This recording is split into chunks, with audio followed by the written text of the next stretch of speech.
دیکھیں 2-4 لفظ ہیں، ذرا غور سے سن لیں۔ حضور نبی کریم صلی اللہ علیہ وسلم نے فرمایا کہ میں دنیا میں آنے سے پہلے بھی نبی تھا، لیکن جب آپ دنیا میں تشریف لائے تو وہاں کی باتوں کو بھلا دیا گیا تھا۔ جیسے ہماری روحیں سوئی ہوئی ہوتی ہیں تو کچھ یاد نہیں ہوتا ہمیں کہ ہم نے وہاں پر کون سا اقرار کیا تھا۔ تو حضور صلی اللہ علیہ وسلم جو ہے وہ راستہ ڈھونڈتے تھے کہ رب کیسے نظر آئے گا، بے قرار تھے، اسی لیے غار حرا جایا کرتے تھے۔ اس کے بعد پھر جب جبریل آئے، دیکھو نا، یہ بھی حدیث میں موجود ہے نا کہ میں اس دنیا میں آنے سے پہلے بھی نبی تھا، اور یہ بات بھی موجود ہے کہ جب جبریل پہلی دفعہ آئے تو آپ کو اندازہ نہیں تھا یہ کون ہے، اور آپ گھر گئے اور آپ نے اپنی زوجہ محترمہ کو کہا زملونی زملونی، مجھے چادر اڑا دو، مجھے چادر اڑا دو، بخار ہو گیا۔ اور جو کچھ لکھا ہے کتابوں میں اس سے یہ پتہ چلتا ہے کہ آپ کا یہ خیال تھا کہ یہ شاید کوئی جن تھا، کوئی کاہن تھا، آپ پریشان تھے۔ تو خدیجہ الکبریٰ نے یہ کہا کہ آپ صادق ہیں، آپ امین ہیں، آپ غریبوں کی مدد کرتے ہیں، آپ کا رب آپ کی حفاظت فرمائے گا، آپ پریشان نہ ہوں۔ تو اب حضور صلی اللہ علیہ وسلم کو آپ کی زوجہ محترمہ، ہماری مومنوں کی ماں خدیجہ الکبریٰ علیہ السلام، وہ اپنے ایک جان پہچان والے یہودی راہب کے پاس لے کے گئیں۔ کتابوں میں لکھا ہے کہ وہ عیسائی تھا، اس کے پاس لے کے گئیں۔ اس کا نام تھا ورقہ بن نوفل۔ تو جب اس کے پاس لے کے گئیں تو اس نے دیکھتے ہی آپ کو یہ کہا کہ میں ان کے اندر نبیوں والی خصوصیات دیکھتا ہوں۔ تو حضور نے پوچھا کہ تم نے کیا دیکھا؟ تو وہ کہنے لگا کہ جب آپ آ رہے تھے تو چرند پرند، درخت، جانور، یہ سب آپ کو سجدہ کر رہے تھے۔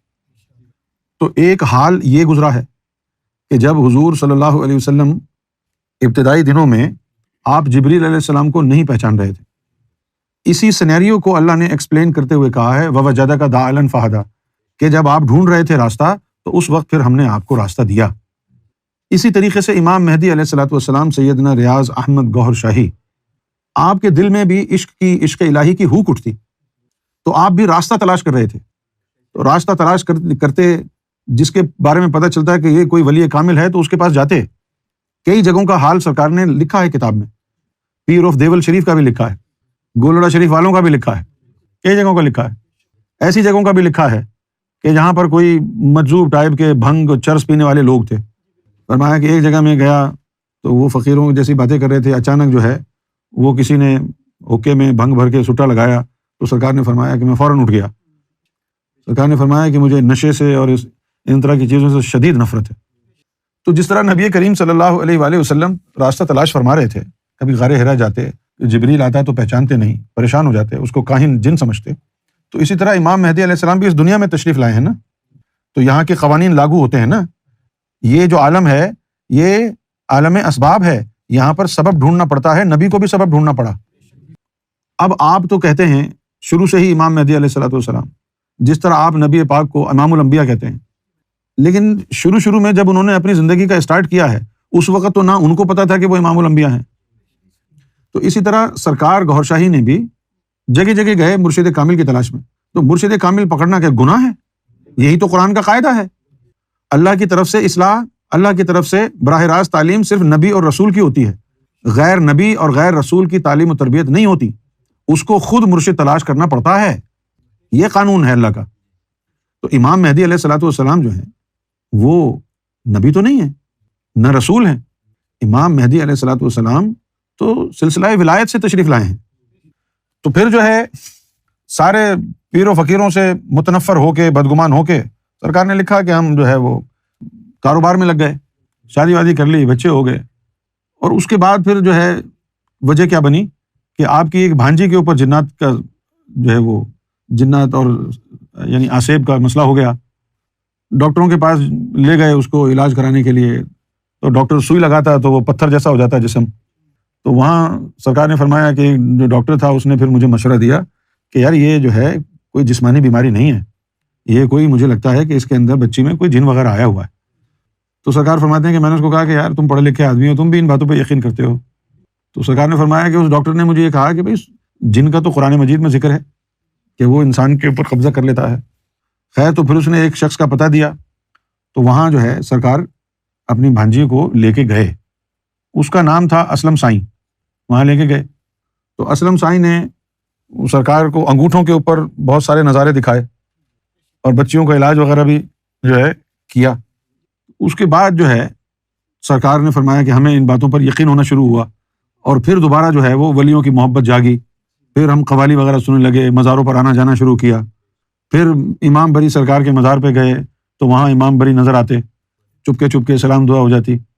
پھر فرمایا کہ وہ اکثر مجھے نظر آتے تو وہ بچیوں کو دم بھی کر کے جاتے، باقی لوگوں کو بھی جو ہے نا دم کروایا ان سے۔ پھر رشتہ داروں میں یہ مشہور ہو گیا، کوئی بیمار ہو گیا تو لوگ سرکار کے پاس آتے کہ بھائی تم اپنے بزرگ کو بلا کے دم کراؤ ذرا۔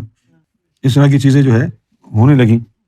تو اس طرح پھر سرکار نے فرمایا کہ ہمارا انٹرسٹ اور ڈیولپ ہوا، اور پھر ایک رات کیا ہوا کہ ہم اپنے کمرے میں سو رہے تو امام بری جو ہے وہ ظاہر ہو گئے کمرے میں، اور انہوں نے کہا کہ اب آپ کا وقت آ گیا ہے، اب آپ 3 دن کے اندر اندر دنیا چھوڑ دو۔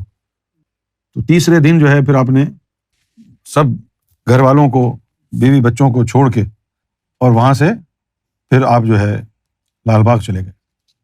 لال باغ میں پھر بڑی ایکسٹینسو تعلیم سرکار نے فرمایا ہوئی۔ وہاں لال باغ میں نبی کریم صلی اللہ علیہ وسلم نے براہ راست تعلیم فرمائی۔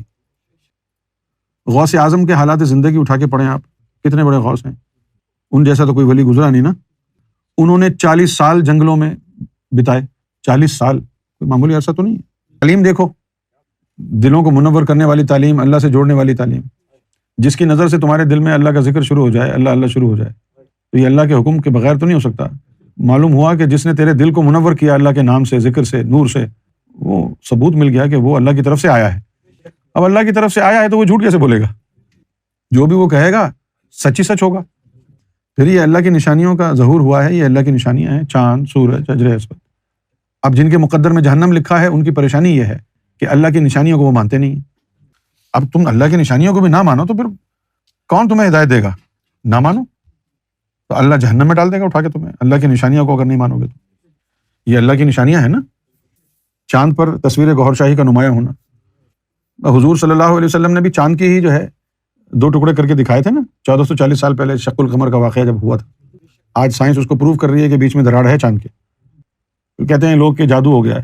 جب حضور صلی اللہ علیہ وسلم نے چاند کے 2 ٹکڑے کیے تھے تو کافروں نے بھی یہی کہا تھا کہ جو جادو ہو گیا ہے۔ اس وقت حضور نے فرمایا تھا کہ چاند پر جادو کا اثر نہیں ہوتا۔ تو یہ اللہ کی نشانیاں ہیں، ان کو دیکھیں آپ، غور کریں۔ امام جعفر صادق نے کہا ہے کہ امام مہدی کا چہرہ چاند پر چمکے گا۔ اگر آپ کی مسلمانی اتنی عظیم ہے کہ امام جعفر صادق سے بھی زیادہ اپنے آپ کو قابل، فائق، لائق مسلمان سمجھتے ہیں تو پھر بھائی آپ کا اللہ ہی حافظ ہے۔ اگر قرآن و حدیث بھی آپ کو مطمئن کرنے میں ناکام ہے تو پھر آپ سے بڑا فرعون کون ہے؟ لگے رہیں اپنے کفر میں، اپنی بکواسیات میں لگے رہیں، کس کو پرواہ ہے۔